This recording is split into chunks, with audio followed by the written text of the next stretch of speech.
Corruption légalisée. Au Togo, quand vous êtes cité dans une affaire de corruption, vous montez automatiquement en grade.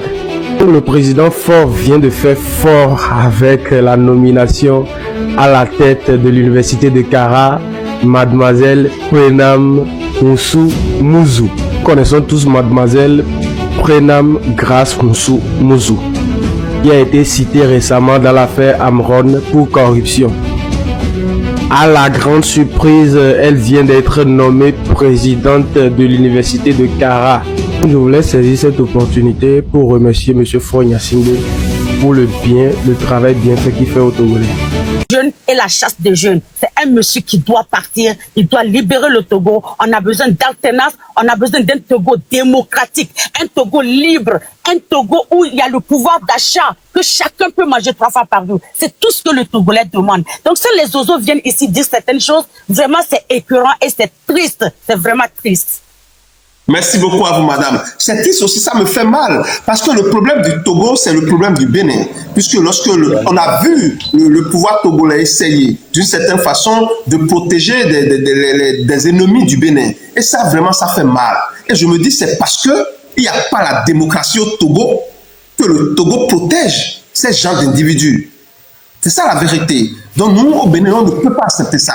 Je vais vous demander ici, tous ceux qui sont sur ce panel-là, est-ce qu'il y a des Togolais résidant au Bénin qui sont avec nous ici, des Togolais, la diaspora togolaise du Bénin, est-ce qu'il y a des gens qui sont avec nous?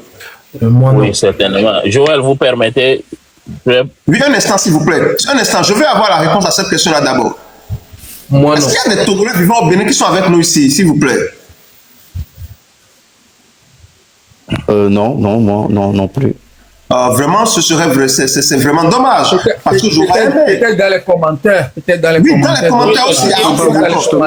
Voilà, merci beaucoup. Je vois dans les commentaires. Parce qu'il y a monsieur Gaulois qui dit, ok, monsieur Gaulois, si vous êtes au Bénin, alors tout à l'heure, envoyez votre demande, je vais vous monter, vous allez nous parler. Parce que vous devez organiser une marche au Bénin. Vous devez organiser une marche. Vous allez demander aux autorités, vous allez écrire aux autorités béninoises, vous allez respecter les lois et les tests, et les gens vont vous donner un programme, un rendez-vous, c'est pas une date pour organiser une marche. Nous allons publier ça sur les réseaux sociaux, nous allons demander beaucoup de renforts, tout ça là, et ce serait vraiment une marche géante pour la démocratie au Togo. Parce que s'il n'y a pas la démocratie au Togo, le Bénin est en danger. Le Togo va toujours essayer de déstabiliser notre pays. Et ça, ce que nous faisons ici, c'est pour le Bénin. Ce n'est pas seulement pour les Togolais. Merci beaucoup à vous. Le retour du guerrier, merci. Merci beaucoup pour le soutien. Tapotez le live. Je pense que je vais reprendre la parole. Non, monsieur Gaulois, envoyez votre demande, je vais vous monter tout à l'heure. Alors, je vais dire quelque chose et laisser ma place aussi rapidement. Parce qu'on dit les mêmes choses toujours. Non, mais monsieur Zozo, vous n'allez pas partir. Pardon? Vous n'allez pas partir, restez un peu avec nous. Voilà, même moi, j'ai tellement de questions, pas questions, mais des réponses à vous donner, mais bon, si vous voulez... Non, mais je connais ses réponses, c'est fort, il est là, 50 ans, il ne fait pas bien les choses. Non, fort, non, je ne dis pas ça, par exemple, non. Je veux juste vous dire, par exemple, par exemple, le fait qu'on vous a demandé à tous les deux... Le fait qu'on vous ait demandé tout à l'heure que, est-ce que vous pensez que le système qui gouverne le Togo depuis 1963 a changé? D'abord, je profite pour saluer tout le monde. Merci Joël pour l'invitation. Je salue oui, non, mais je vais aller rapidement. Vous avez parlé tout à l'heure. Lui n'a pas encore parlé, monsieur Zozo, il n'a pas encore parlé. Nous allons l'écouter, s'il vous plaît. Allez-y, monsieur Junior, allez-y. Donc, moi, je vais vous dire, depuis Sazantra, quand Dema est arrivé au pouvoir, nous, on sait comment tout s'est passé. Il faut être ivoirien pour ne pas voir ce qui s'est passé au Togo depuis 1963. Mais si on est un vrai Togolais, on sait que c'est ce même régime qui a continué, c'est ce même système qui a continué jusqu'en 90, il nous parlait de la conférence. Mais après la conférence, ça et la transition, qu'est-ce qui s'est passé? Ils ont dit c'est la faute à l'opposition et qu'il y a des maires revenus, tant mieux. Si nous sommes en pleine transition, que vous envoyez des militaires arrêter le Premier ministre et que le président aujourd'hui et que le président reprenne ses droits qu'il avait avant, vous nous dites que ce système a changé? Donc nous sommes dans une continuité. Donc depuis 92 jusqu'à 98 encore, il y a eu des élections et on sait comment ces élections se sont passées en 98, où dans les quartiers comme Lomnava, Moutier et autres, on a dû trancher les oreilles aux gens au bureau de l'UFC, l'ancien parti de l'opposition. Cette opposition même dont on... Monsieur Junior, un instant s'il vous plaît, je vous arrête pas. Hein? Ok. Monsieur Junior, je vous arrête pas. Mais il y a quelqu'un qui me dit que je ne peux plus mettre pied au Togo. Pourquoi? Mais ce que je ne dis rien de mal. Vous et moi, nous risquons de disparaître en finissant ce live. C'est aussi ce que sait bien faire ce régime pour chasser les gens. Mais moi, je refuse ici qu'on insulte le président fort. Je dis que moi, je suis un démocrate et je veux que la démocratie, soit au Togo. C'est ce que je veux. Ça, je ne fais pas du mal à quelqu'un. La démocratie, c'est bon pour les peuples. Mais non, mais ce qu'on est en train de vous dire, c'est vrai, souffrez que nous tous qui sommes sur ce panel, en tout cas qui montrons ce qui est la vérité chez nous, disparaissons tous demain, ou que même vous, depuis le Bénin, vous soyez enlevés, hein, c'est monnaie courante, donc c'est monnaie courante chez nous. Donc, n'exagérons pas, chers amis. Et il y a actuellement, il y a des vérifications en cours. Il y a un monsieur qui a été arrêté jusqu'au Mali, qui a été mis dans un avion et qui a été rapatrié au Togo. Donc les vérifications sont en cours, mais au Togo les rumeurs deviennent des clameurs. Donc moi je vais continuer quand même vite fait pour dire à ce monsieur que donc 98 aussi on a vu les élections, comment ces élections se sont passées au Togo. Nous les avons pas vécues, mais ça nous a été compté par nos pères. Comme si nous on était. Et donc en 98, il y a déjà des gens qui sont blessés dans des sièges des partis politiques à la suite d'une élection. Donc et c'est ce même système qui a perpétré ce dont je vous parle. Et je continue mon argumentaire en disant que après 98, en 2005 où le président est décédé, donc c'est comment dire, les militaires qui sont en tout cas le bras armé du système Eyadema au Togo, qui ont mis son fils sur le fauteuil présidentiel. Donc en tout cas, quel est le déclic ou tout ce que je viens de vous énumérer, qu'est-ce qui nous prouve qu'aujourd'hui ce système a changé jusqu'à arriver en 2005? Rien. Et parce que c'est les militaires, c'était les anciens caciques qui étaient là, qui ont mis son fils Faure Gnassingbé au pouvoir. Et donc Faure Gnassingbé a continué l'exercice de son père. On nous parle tout à l'heure des élections. Après que la Constitution a été trafiquée 3 fois dans une même nuit, et ça tout le monde le sait, ce n'est plus un secret pour personne, que la Constitution du Togo a été trafiquée dans une seule nuit à 3 reprises, pour qu'on puisse partir d'un simple ministre, devenir député, président de l'Assemblée et président de la République. C'est ce qui a fait sortir le peuple dans la rue pour que nous ayons aux élections. Et ces élections, aujourd'hui, nous savons combien de décès on a eu durant ces élections au Togo, qui ont maintenu toujours Faure Gnassingbé au pouvoir. Donc, quand vous voyez ça, dites-moi honnêtement à quel moment la question vous posez, à savoir que le système a changé, et ils vous disent oui. Moi, durant mon argumentaire que je vous ai fait, parce que j'ai pris leur réponse et je leur ai montré en 92, il y a une transition où le Premier ministre a été embarqué par les militaires, ou à être sur le point d'être embarqué par les militaires. Donc, je vais pas revenir là-dessus, je vais aller très très rapidement pour laisser peut-être Monsieur Zozo partir. Il connaît la réponse que moi je vais lui faire. Je vais aller dans le même sens que Chama, qui a fait un bon développement, qui a donné des chiffres. Moi, je vais vous dire, au Togo, nous avons 4 000 milliards, un peu plus de 4 000 milliards de dettes. Je le sais comment, parce que depuis un certain temps, j'entretiens un petit canal avec un de mes amis, Ditri, qui fait un bon boulot. C'est pas un petit.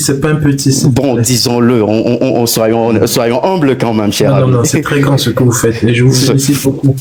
C'est lui quand même qui fait un bon boulot, et nous essayons de l'accompagner les samedis et puis autres. Voilà, un chapeau à ce cher ami. Et vous voyez, si le boulot n'est pas bon, si nous vous sortons des âneries ici, il y a au moins 4-5 personnes sur ce panel qui pourront nous dire vous êtes en train de mentir. Donc 4 000 milliards de dettes.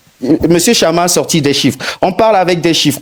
Dans les 4 milliards de dettes, vous savez même que la FMI et la Banque mondiale a écrit sur son site un rapport en nous disant le Togo a, durant l'exercice 2024, acheté de l'engrais pour 100 milliards. Mais au Togo, on achète de l'engrais pour 100 milliards et nous ne sommes même pas capables d'acheter le maïs à 500 francs CFA. Non. Et je vais plus loin. Et la Banque mondiale dit alors si le Togo attendez, Monsieur Junior, s'il vous plaît, Monsieur Junior, soyez quand même sérieux. Tous les pays du monde ont des dettes. Tout le monde a des dettes. Pourquoi ça vous gêne les dettes du Togo? C'est là où je voudrais en venir. Je vais terminer la partie de l'engrais en vous disant que même le Fonds monétaire et la Banque mondiale nous disent de faire attention, le Togo est mal géré, qu'on ne prévoit pas les choses dans le budget et qu'on fait des dettes. Et on fait des prêts, et dès qu'on a les prêts ne sont pas utilisés à bon échéant. Comment est-ce qu'on peut acheter de l'engrais 100 milliards durant l'exercice 2024? Donc déjà, moi, ça me cause problème que la personne qui te prête de l'argent revient derrière faire les choses et dire que actuellement il y a ci, il y a ça. Maintenant, le problème aujourd'hui, c'est que la dette du Togo comparative, si je prends une société ou une personne qui fait des dettes, tu fais des dettes, tu les investis dans des choses palpables, des choses qui vivent, pour qu'à la fin, ces choses te rapportent de l'argent en tout cas, ou rapportent du développement économique dans le pays, et que tu puisses rembourser aujourd'hui tes créanciers. Mais tous les prêteurs, en tout cas, tous ceux qui veulent être loyaux, qui prêtent de l'argent au Togo, essaient quand même de nous dire, apparemment, il y a un problème.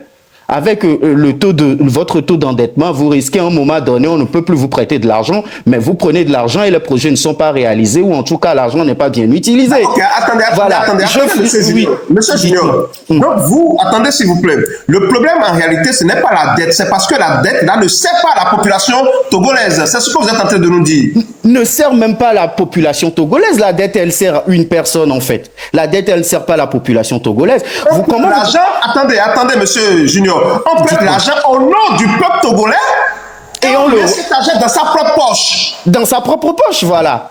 Personne ne voit les traces de l'argent. Attendez, c'est un mensonge. Attendez, Monsieur Junior. Vous savez, non, c'est vrai. Et je vais me muter parce que je dis, il y a des gens sur le panel qui sont encore mieux outillés que moi, ou qui vont trouver les bons mots pour vous expliquer la situation. Je vais me taire en vous disant que vous savez que... C'est à Monsieur Zozo, je vais demander ça. C'est à Monsieur Zozo. Monsieur Zozo, le monsieur dit qu'on prête l'argent au nom des Togolais. Est-ce qu'il est suffisamment informé là-dessus? C'est ça le problème. Est-ce qu'il est suffisamment informé? Il sait aujourd'hui quelle est la dette, le montant de la dette. On pose question à M. Zozo. Vous permettez que M. Zozo réponde. Pourquoi vous voulez répondre à ma place si j'ai la connaissance suffisante ou pas?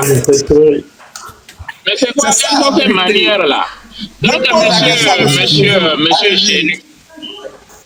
Oui, donc ce n'est pas quelque chose de nouveau ni... Oui.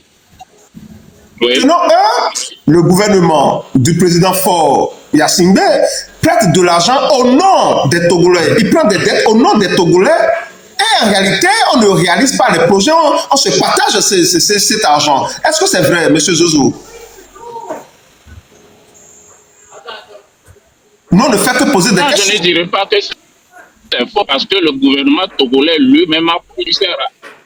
Oui, bien sûr, je ne dis pas que c'est faux parce que le gouvernement togolais, parce que de toutes les façons, ce qu'ils disent ici, ce n'est pas extraordinaire, c'est connu de tous les Togolais. Vous voyez, non, c'est là que le bas blesse, entre eux et moi. C'est le gouvernement togolais lui-même produit les rapports. Vous allez sur la Cour des comptes. C'est-à-dire qu'ils disent des choses ici comme s'ils sont allés dans une école spéciale pour découvrir ça et que ce n'est pas à la portée de tout le monde. Si ça n'est le cas, maintenant que vous avez eu vent de tous ces rapports, qu'avez-vous fait jusqu'à présent? Moi, je vais vous proposer quelque chose, M. Chama et M. Génu. Vous et moi, nous allons nous constituer une équipe. Nous allons constituer une équipe de lobbying parce que lorsque des rapports comme ça sortent et que vous êtes au courant de ces choses, nous devons demander du quota à l'exécutif. Pour demander le quota à l'exécutif, nous avons les représentants du peuple à l'Assemblée nationale. C'est eux qui parlent pour le peuple. Nous allons commencer par écrire. Et s'il le faut, nous allons nous présenter à une session de l'Assemblée nationale Et nous allons demander à la commission, je ne sais pas quoi, finance, la commission qui s'occupe peut-être de l'énergie, s'il y a l'argent, ou bien de l'agriculture. Mais voici ce qui s'est passé. Demandez qui a exécuté ce projet. Et puis bon, voilà. Et s'il y a lieu de mettre le vent devant la justice, c'est comme ça qu'un pays fonctionne. Mais lorsque nous sommes là à parler, et puis voilà, à la fin, il n'y a pas d'action, c'est quoi? Monsieur Jojo, un instant. Monsieur Jojo, un instant. Oui. Et puis un instant, s'il vous plaît, Joël, rapidement, un instant. Lorsque nous sommes ici et que les gens pensent que, parce qu'ils parlent français avec un accent français, et qu'ils estiment que, vous passez tout votre temps à lire, nous passons tout notre temps aussi à écouter, et qu'ils estiment que parce qu'on pose un sujet, et qu'ils commencent par s'interroger sur la capacité de la personne à pouvoir répondre à la question, pourquoi vous intervenez, vous intervenez, et vous mettez cette personne en cause. C'est-à-dire que l'intelligence, ou bien le bon sens, c'est la chose la mieux partagée au monde. À vouloir faire un jugement de valeur sur une tierce personne, à partir du moment où vous ne le connaissez pas, vous ne l'avez jamais côtoyé, et que vous pensez que vous êtes plus outillé que lui, si ce n'est pas que je suis poli, je dirais que bon, les gens, quelquefois, au lieu de montrer que vous êtes intelligent, vous êtes en train d'étaler votre tard. Hein? Donc, gardez-vous de porter des jugements de valeur sur les gens et discuter. Si la personne ne connaît pas, il va se taire. Donc, à un moment donné, il faut nous faire taire, quoi. Ne nous faites pas trop parler. Il faut nous faire taire et nous allons dire, waouh, il a la maîtrise de la chose. Oui, s'il te plaît, je rebondis sur deux choses, vite fait. Oui, attendez, monsieur Chama, oui. Dites-nous ici avec précision, donnez-nous un ou deux projets avec précision qu'on a promis de faire avec de l'argent, avec cette dette-là qu'on n'a pas réalisée au Togo. Je veux quelque chose de factuel. Et nous allons demander si c'est vrai. Allez-y. Oui, j'ai un exemple. Après, j'ai un exemple et puis je ne sais pas. Gattuso, vas-y si tu veux. Je ne suis pas, bon, en tout cas, je ne suis pas dans les spécialistes donc que ce soit économie ou gestion. Je fais plutôt le droit, mais il y a un projet je crois, d'électrification de la ville de Blita. Que le Togo, je crois, a contracté un prêt pour cela chez les bailleurs de fonds et on apprenait il y a cela un mois que sur ce même projet, le Togo de nouveau s'est retourné vers la BAD pour encore faire un prêt sur ce même projet d'électrification donc de la ville de Blita. Et dans le papier du gouvernement togolais, Jeune Junior, je crois que tu étais là ce jour-là quand on faisait ce débat où on disait que le nombre de populations ou bien le nombre de ceux qui ont bénéficié de ce projet est tellement exorbitant par rapport en fait à la petite ville de Blita. Et tout le monde était ébahi parce qu'ils ont dit que 250 000 foyers.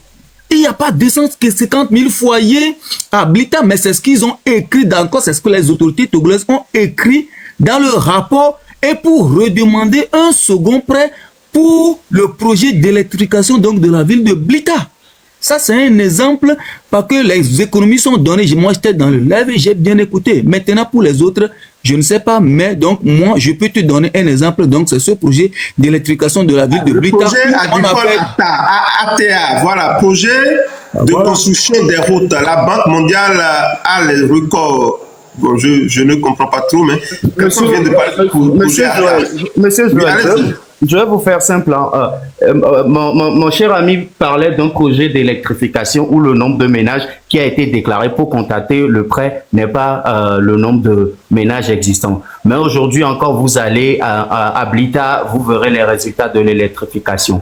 La route Lomé-Vaughan, par exemple, qui devrait être tracée à 2 voies. Les prêts ont été contractés. La route, aujourd'hui, on a eu les informations comme quoi la personne qui a pris l'argent pour faire les travaux a disparu avec l'argent. Donc, une grande route qui était prévue à double sens, en tout cas à double voie aujourd'hui, n'est devenue qu'une petite voie de 14 ou de 21 mètres, ainsi, même pas 21, j'exagère, en tout cas, qui relie aujourd'hui Vaughan à Hautoué. Et même, je pense, jusqu'à Lomé. Il y a de ces projets qu'on peut citer. Quelqu'un parlait du projet en tout cas, d'approvisionnement des jeunes filles en couches. Les femmes sont mieux placé pour appeler les mots, mais les protections hygiéniques, voilà, les garnitures. Vous savez à l'heure actuelle que le Togo donc va contracter des prêts pour payer des garnitures aux jeunes filles et même l'éducation des jeunes filles. Mais quand on voit le taux de ce qui est réalisé dans tout ça aujourd'hui, en tout cas moi, ma petite sœur étant au Togo n'a jamais eu de garniture, hein, parce que dès que j'ai appris ce projet aussi, je l'ai appelé pour savoir si à un moment donné l'État venait lui distribuer des protèges hygiéniques dans ses écoles. Donc il y en a tellement de projets.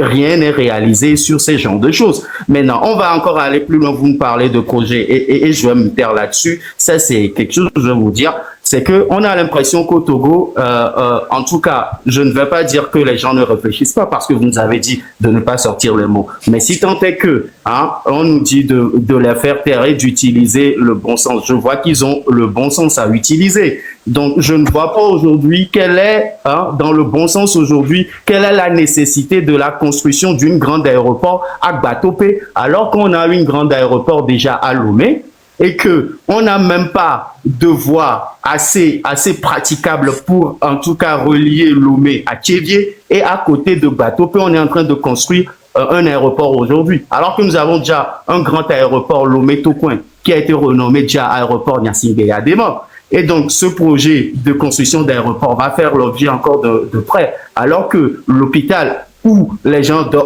l'hôpital accessible au peuple togolais aujourd'hui, à la majorité, donc l'hôpital Tokoin. Si vous voyez l'état dans lequel se trouve l'hôpital aujourd'hui, allez sur Internet et tapez hôpital Tokoin, vous allez voir ces choses. Donc, il y a beaucoup de trucs tellement que si vraiment le bon sens est la mieux partagée, si les gens ont besoin de... Quel hôpital Tokoin? J'ai dit, vous donnez beaucoup de paroles et puis vous devez me multiplier le nombre de temps qu'il parle. Hein. Je dois prendre tout ça. D'accord.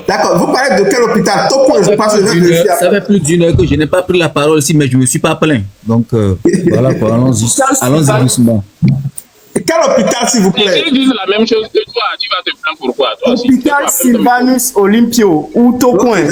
Oui. Et vous allez voir les images de vous-même, vous allez voir les murs et comment sont aujourd'hui cet hôpital où nos mamans n'ont pas de couveuse, nos mamans accouchent par terre, les gens, allez-y regarder par vous-même l'état du bâtiment. Et aujourd'hui, il n'y a pas de prêt ou il n'y a pas de projet de rénovation de cet hôpital qui est en cours où rien n'est fait. En tout cas, à l'instant T où moi je vous parle, rien n'est fait. Mais à l'instant T, je vous jure, on est en train de poser on a déjà posé une première pierre pour un troisième aéroport au Togo, parce que nous avons déjà deux, un au sud et un au nord, un troisième à Gbatope. Donc, ce projet, je pense que, et si vraiment les gens réfléchissent bien, ils vont nous dire, en tout cas... Merci de tapoter là, s'il vous plaît. Tapotez là, s'il vous plaît. Je sais que j'ai vu des endroits où quand les gens travaillent, il y a des cellules de réflexion et il y a des projets qui se font, qui se réfléchissent en tout cas dans ces cellules de réflexion. Et au Togo, il n'y a pas de cellules de réflexion. Dans les ministères. Dans les ministères, pardon. Il n'y a aucun endroit où on réfléchit en fait. Merci beaucoup, Chana. Et au Togo, le long terme, c'est demain. Quand on réfléchit trop sur le long terme, c'est demain. Mais je pense que, à l'instar de M. Talon, je vais parler de 100 milliards d'engrais aujourd'hui. Je pense que si M. Talon trouve ces 100 milliards, ce qu'il peut faire avec la magie qu'il peut opérer avec ces 100 millions, et je pense qu'au Bénin, vous avez des cellules de réflexion dans les ministères. Vous réfléchissez pas pour demain. Donc, je vais me taire. Mais je vais me taire en disant que si vous pouvez aussi monter une maman, une sœur à nous, qui s'appelle Miss Merci, elle peut bien vous expliquer la partie de la dette qui a été consacrée aux femmes pour leur scolarité et pour l'achat des protections hygiéniques. Voilà, elle est dans les demandes, faites-le monter. Et puis voilà, moi je me tais, je descends. Je vous remercie, monsieur. Mais maintenant, il faut nous laisser parler. Je suis ravi de constater qu'il y a de l'intérêt. Attendez, monsieur Jojo. Monsieur Jojo, laissez-nous parler, Joël. Allez-y. Monsieur Joël, je suis là depuis, vous n'avez pas encore donné la parole. Je suis là. Oui, je suis là. Les autres ont déjà parlé à ta place. Je suis Non, je suis comme toi. Je vais parler comme toi. Un instant, je suis heureux de constater que Joël, il y a de l'intelligence au Togo, quitte à vous maintenant d'approcher l'administration actuelle du Togo et pour leur apporter votre expertise. C'est pour le Togo, ce n'est pas pour Fogna Simple, ce n'est pas pour Yadema, ce n'est pas pour moi. Vous comprenez? Maintenant, hein, c'est également regrettable que on ne fait que réciter les mêmes choses depuis 1990. Vous l'avez entendu tout à l'heure, il a dit que mon papa m'a raconté. C'est-à-dire que les gens ils sont atteints d'une maladie parentalement transmissible et cette maladie au Togo s'appelle nyasingbephobie.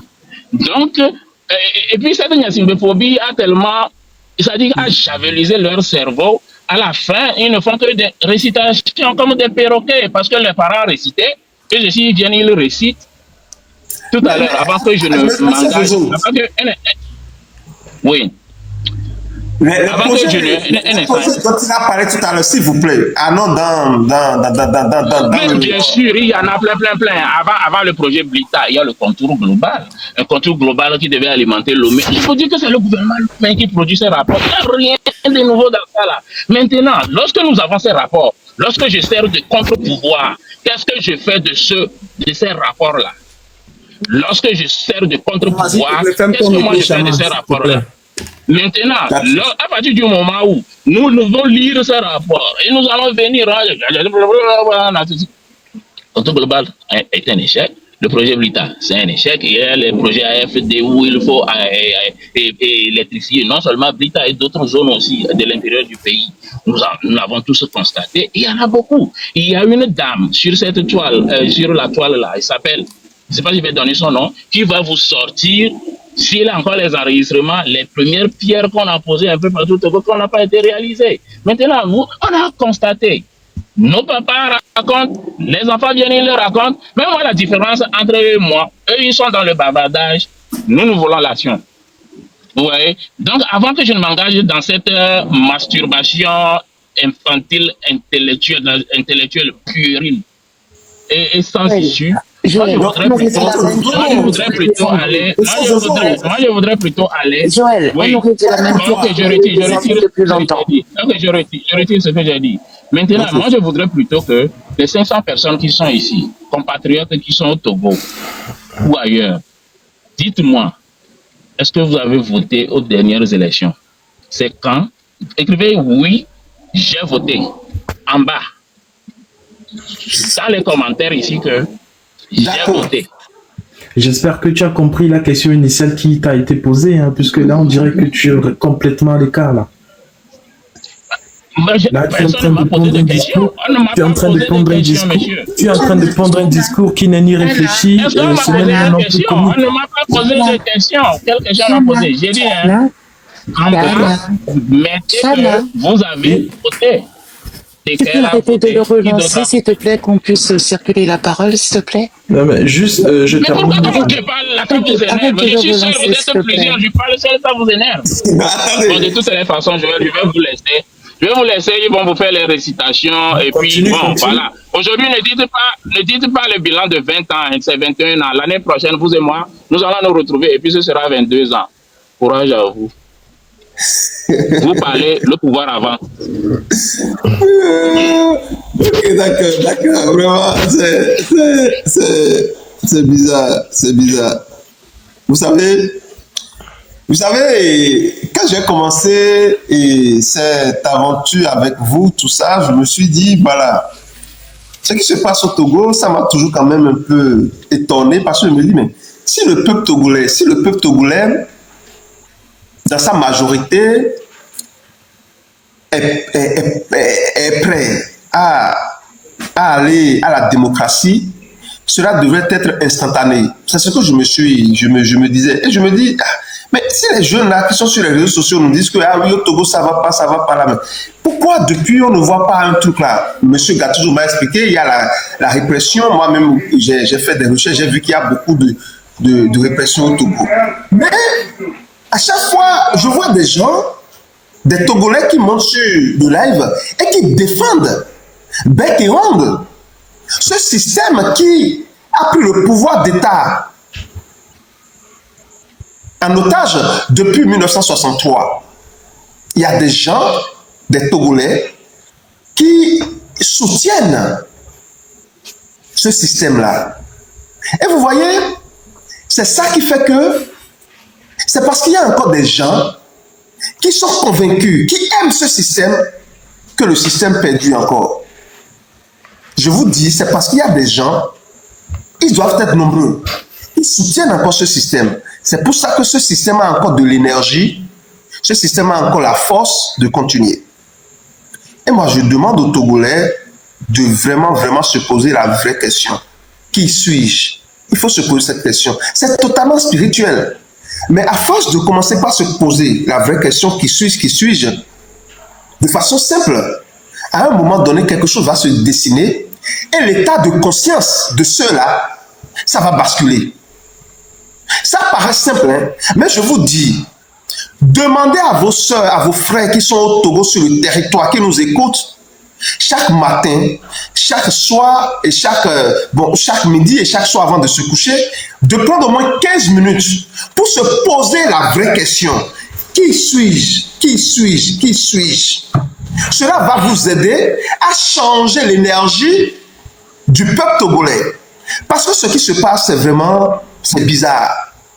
Que des gens puissent quand même aujourd'hui soutenir un régime, un système qui a pris le pouvoir d'État, qui a pris la souveraineté du peuple togolais en otage depuis plus de 58 ans. C'est vraiment inacceptable. Vous devez n'utiliser pas seulement l'intelligence, vous devez utiliser la force spirituelle. Commencez par vous poser la question, qui suis-je, qui suis-je, qui suis-je? Et passez cette question aux autres. Je vous dis, si vous le faites réellement, quelque chose va se passer. Parce que cette question a la force de changer votre énergie spirituelle. Et vous allez basculer le Togo. Vous allez basculer l'énergie, la vibration spirituelle du Togo. C'est très capital. Regardez M. Zozo, comment il défend ce système. C'est vraiment pitoyable. Mais nous allons y arriver, nous n'allons pas nous décourager. Exactement. Leur chef nous a qualifiés, nous qui sommes sur le panel de maudits. Bon, malheureusement, j'espère que ceux qui sont venus, les Zozo, Rodney lui-même, Zozo 24, KKK, ils sont maudits aussi. Voilà. Malheureusement, vous savez, il y a des gens. Dans ce sens, s'il vous plaît. Vous savez, malheureusement, il y a des gens que moi je qualifie de robots humanoïdes qui ont été programmés spirituellement, intellectuellement et psychologiquement à ne dire que ça. Parce que quelque part, ils ont un intérêt à le dire. D'autre part, ils n'ont pas la capacité intellectuelle et spirituelle pour se rendre compte qu'ils sont des victimes d'un système qu'ils sont en train de défendre. Parce que malheureusement, quand on dit un système autocratique ne cible pas que des ennemis extérieurs, hein, puisque un système autocratique bouffe aussi à l'intérieur. Et c'est ce qui se passe aujourd'hui au Togo. Et parlons d'enlèvement, je vais vous donner un petit exemple. En 2010, vous savez ce qui s'est passé au Bénin? La voyoucratie, le comportement de voyous de l'État togolais a transcendé les frontières togolaises jusqu'au territoire béninois. Le 5 juillet 2010, l'ancien ministre François Boko, qui avait démissionné en 2005 parce qu'il ne voulait pas cautionner les élections qui aboutiraient à un bain de sang, il était venu, puisqu'il était en exil en France, il était venu au Bénin dans une mission de l'Union européenne pour un audit commandé par le ministère des Droits de l'Homme du Bénin. Et vous savez ce qui s'est passé? Monsieur Faure Gnassingbé a demandé à l'État béninois, puisque c'est lui qui avait en quelque sorte financé Yahi Boni, et il est passé par ce chantage-là. Il a demandé à monsieur Yahi Boni et les services compétents d'extrader monsieur François Boko du Bénin jusqu'au Togo. Et malheureusement pour lui, étant